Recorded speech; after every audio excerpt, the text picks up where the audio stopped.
Ada orang Cina yang ngeliatin aku, ngeliatin aku dari atas sampai bawah gitu loh. Tuh, hai cantik, mau kemana gitu.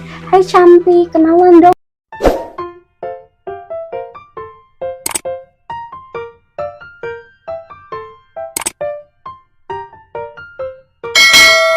Assalamualaikum warahmatullahi wabarakatuh. Hai, welcome to our channel. Jadi di video kali ini aku ingin membahas beberapa culture shock selama aku berada di China. So, buat kalian yang belum subscribe, jangan lupa klik subscribe, like, comment, and share to your friends. Yang pertama, pada saat aku datang ke Cina itu, tiba-tiba semua WhatsApp, Instagram, TikTok, Facebook, dan lain sebagainya itu diblokir di Cina ya teman-teman. Jadi semua aplikasi tidak dapat digunakan di Cina. Aku bener-bener shock banget sih pada saat pertama kali aku ke Cina itu. Karena tiba-tiba pada saat aku datang ke Cina itu diblokir ya teman-teman. Meskipun aku sudah terkoneksi dengan internet wifi dan juga terkoneksi dengan roaming ya teman-teman yang sudah aku beli di Indonesia.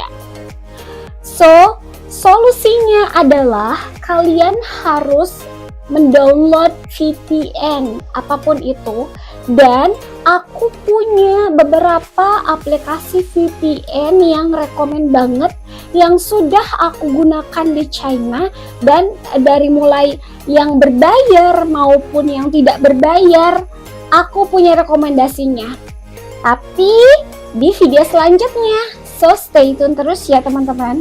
Yang kedua, semua pembayaran itu melalui aplikasi WeChat Pay dan juga Alipay.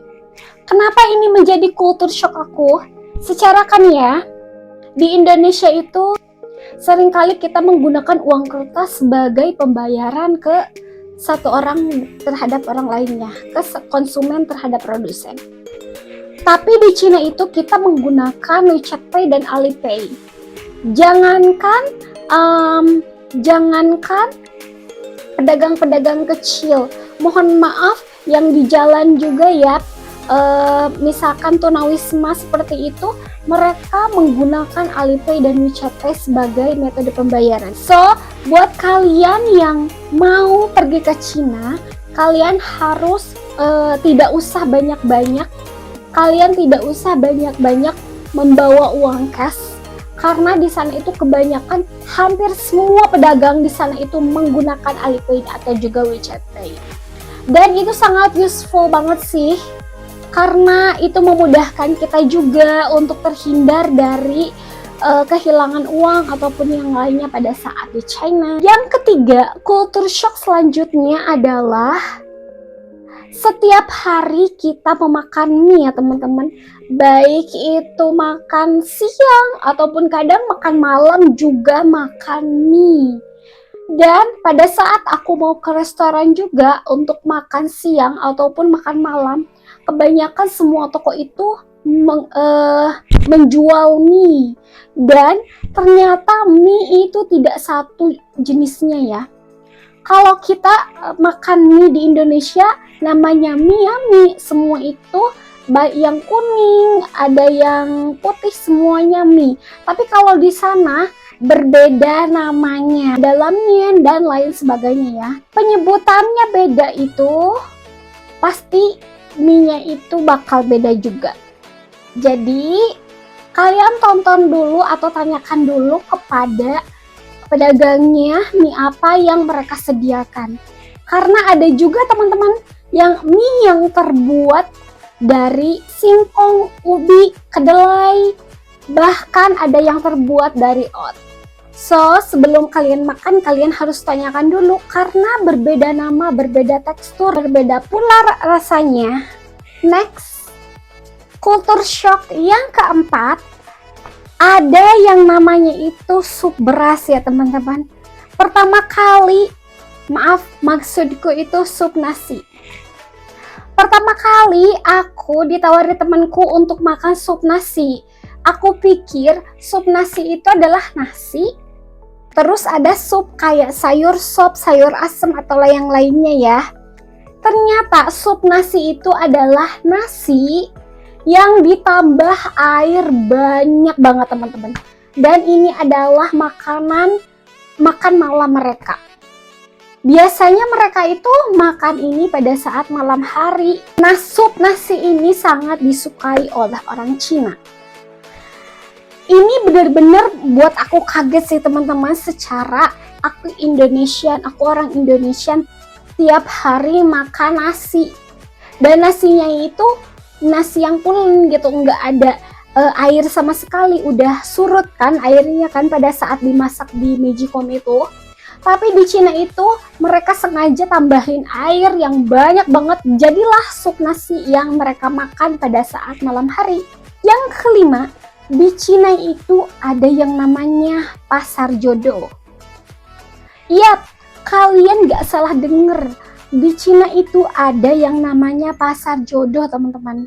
Jadi di sana itu berisi laki-laki dan perempuan. Misalkan namanya ini, pekerjaannya di sini, lulusan sini, umurnya segini, itu ada teman-teman di Cina teman-teman.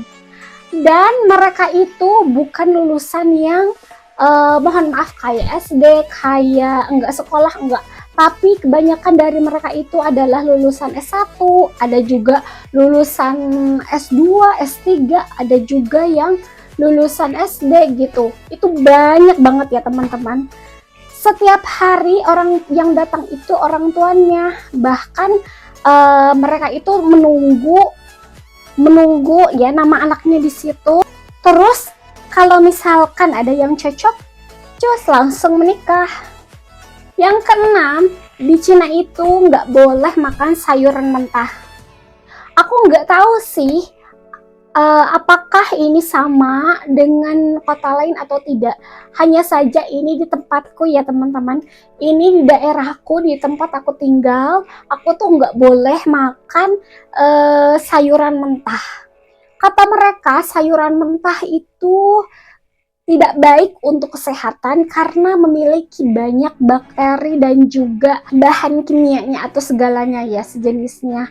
Aku nggak paham, tapi mereka itu bilang kalau misalkan aku nggak boleh makan makanan mentah atau sayuran mentah karena itu tidak baik untuk kesehatan teman-teman. Pada saat nih ya, suatu hari aku makan sayuran mentah, terus tiba-tiba ada orang Cina yang ngeliatin aku kayak amat diketuk gitu loh, kayak what kayak ngeliatin aku dari atas sampai bawah gitu loh. Kenapa? Aku awalnya itu nggak ngeh gitu kalau misalkan di sini itu nggak bisa makan makanan mentah karena kita orang Indonesia ya, apalagi aku orang Sunda asli yang setiap hari itu ada lalapan makannya sama sayur mentah, sambal lalapan gitu kan, terus ada tahu tempe, nikmat banget ya. Tapi kalau di sana itu makan sayur mentah itu kayak aneh banget gitu loh teman-teman. Makanya aku kalau misalkan makan sayur mentah itu ngumpet teman-teman di sana tuh karena aneh banget mungkin kalau mereka bilang. Next, yang ketujuh, di Cina itu ada 2 masjid ya teman-teman. Nah, pada saat aku ke suatu daerah dan di sana itu notabene itu Muslim Chinese, Muslim suku Hui, di sana itu memiliki 2 masjid di satu tempat ya, 2 masjid dan berhadap-hadapan. Mungkin ini nggak terdengar aneh sih ya teman-teman bagi kita orang Indonesia. Tapi di sana itu yang anehnya, yang jadi culture shock buat aku, di sana itu 2 masjid itu, satu masjid untuk laki-laki dan satu masjid itu khusus untuk perempuan. Aku nggak tahu sih kenapa mereka ngelakuin ini, tapi masjidnya itu bukan masjid yang kecil gitu ya, berhadap-hadapan, berseberangan, masjid laki-laki dan masjid perempuan itu berbeda begitu kan. Kalau di Indonesia kan kita sama kan satu masjidnya kan, cuma ada yang disekat gitu atau enggak yang misalkan bagian atas laki-laki, bagian atas perempuan, bagian bawahnya itu khusus untuk laki-laki gitu kan ya. Tapi kalau di sana itu enggak teman-teman. Di China itu ada masjid 2, terus satu untuk laki-laki, satu untuk perempuan. Ini itu masjid yang ada di daerah aku ya teman-teman, yang pernah aku kunjungi. Kalau misalkan masjid Muslim China yang berada di tempat lain, aku nggak tahu. Jadi aku tegasin ini masjid yang berada di daerahku yang pernah aku kunjungi di China ya teman-teman. Ada 2.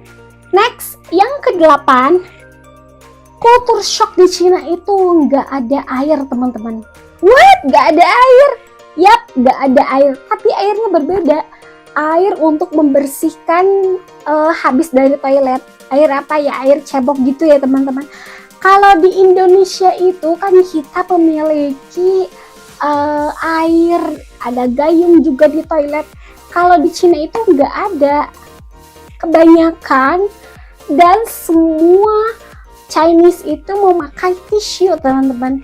Jadi kadang-kadang aku tuh suka ngambil gelas yang aku isi air sendiri gitu ya, karena aku tuh kaget banget. Aku pikir Chinese itu sama kayak orang Indonesia, mereka memakai gayung untuk membersihkan itu ya, tapi tidak, mereka itu menggunakan tisu teman-teman.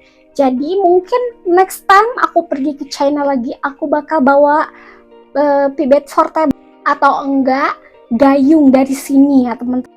So buat kalian juga yang mau pergi ke China, pastikan kalian untuk membawa pipet portable dan juga harus membawa gayung begitu.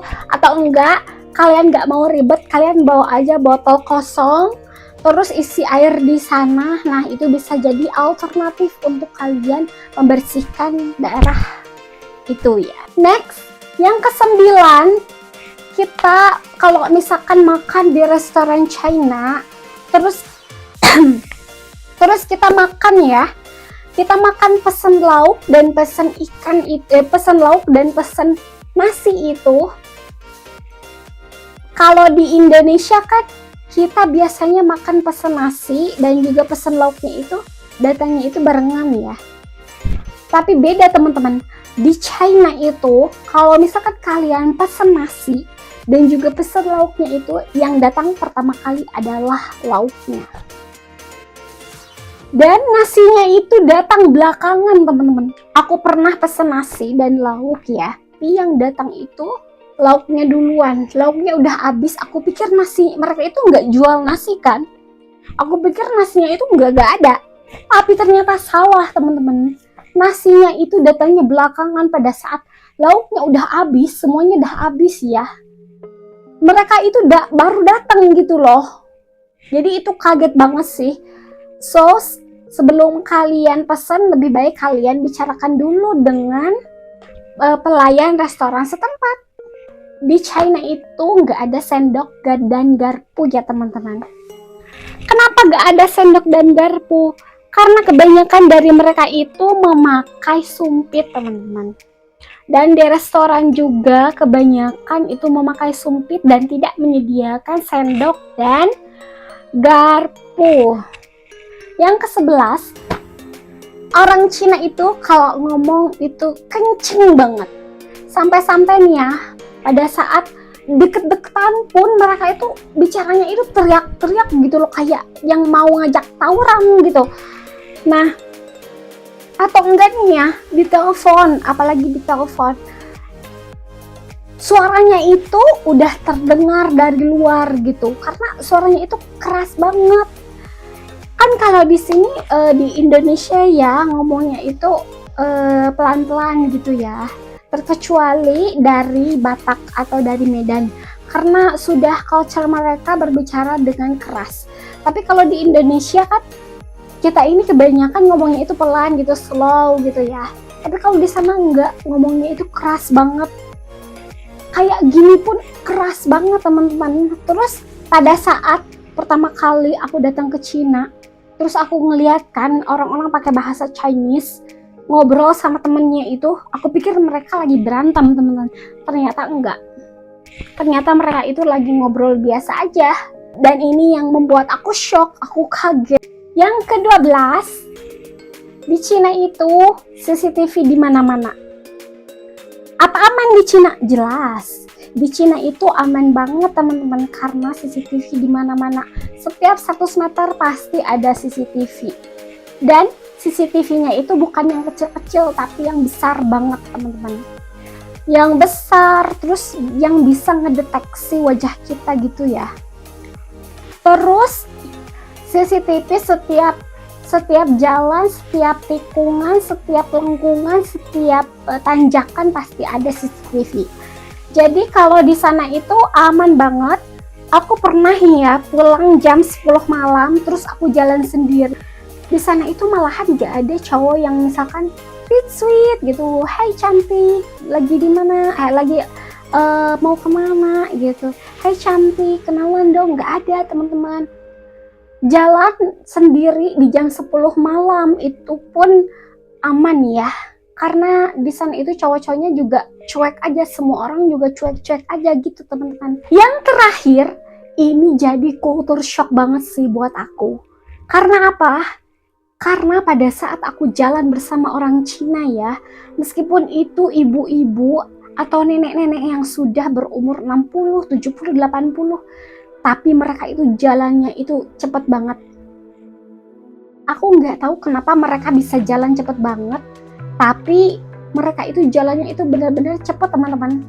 Bayangin, aku pernah jalan sama ibu-ibu yang usianya itu sekitar 60-70 tahun gitu, tapi aku melek dikit dia udah jauh banget gitu. Padahal itu tuh nggak lari, nggak apa, itu tuh cuma jalan aja teman-teman. Dan aku itu ketinggalan jauh di belakang.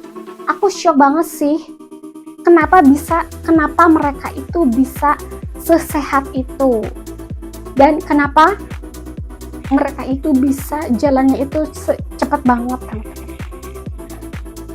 So itu dia culture shock versi aku. Jangan lupa untuk kalian yang tahu dan kalian pernah berpengalaman culture shock pada saat kalian ke Cina, atau kalian menemukannya di internet, atau berdasarkan pengalaman kalian boleh tulis culture shock yang pernah kalian alami di kolom komentar ini. Terima kasih banyak sudah menyaksikan video ini. Jangan lupa dukung channel ini dengan cara klik like, komen di bawah, dan klik subscribe bagi yang belum subscribe. Terima kasih banyak sudah menyaksikan. Mohon maaf apabila banyak kesalahan. Assalamualaikum warahmatullahi wabarakatuh. Bye.